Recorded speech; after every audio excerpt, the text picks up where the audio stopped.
Hello friends, இன்றைக்கி பார்த்தீங்கன்னா நேற்று 13ஆம் தேதி பார்த்தீங்கன்னா அடித்த வெயிலோட அளவு என்னென்னா, கரூர் பரமத்தியில் தான் டாப், அதாவது தமிழகத்திலேயே நம்பர் 1 ஹீட்டு பதிவாகிருக்கு, வெப்பம்.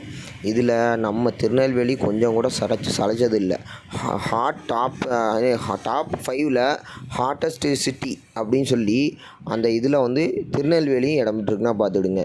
அதனால் தயவு செஞ்சு மொபைல் அதிகமாக யூஸ் பண்ணுறவங்க அதிகமாக மொபைல் ஹீட் ஆகாமல் பார்த்துக்கோங்க. கண்டிப்பாக நீங்கள் வெளியே போகிறீங்கன்னு சொன்னால் தயவு செஞ்சு வாட்டர் பாட்டில் எடுத்துக்கோங்க. அது ரொம்ப யூஸ்ஃபுல்லாக இருக்கும்.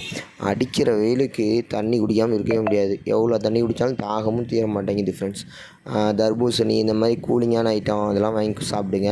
ப்ளஸ் இன்னொரு விஷயம், 39 டிகிரிங்கிறது, அதாவது 39.5 டிகிரிங்கிறது கரூர் பரமத்தியில். நம்ம திருநெல்வேலியில் 39 டிகிரி அடிச்சிருக்கு. ஆனால் இது நிழலில் கணக்கு பண்ணக்கூடிய ஒரு அளவு தான் 39 டிகிரி. ஆனால் நம்ம மேலே வெயில் பட்டு நம்ம மேலே உணரக்கூடிய அந்த வெப்பம் இருக்குது, அது 41 டிகிரிக்கு மேலே தான் இருக்கும் அப்படிங்கிற மாதிரி சொல்கிறாங்க. ஓகே ஃப்ரெண்ட்ஸ், அடுத்த வீடியோவில் வேறு ஏதாவது விஷயத்தை நம்ம பற்றி பேசலாம்.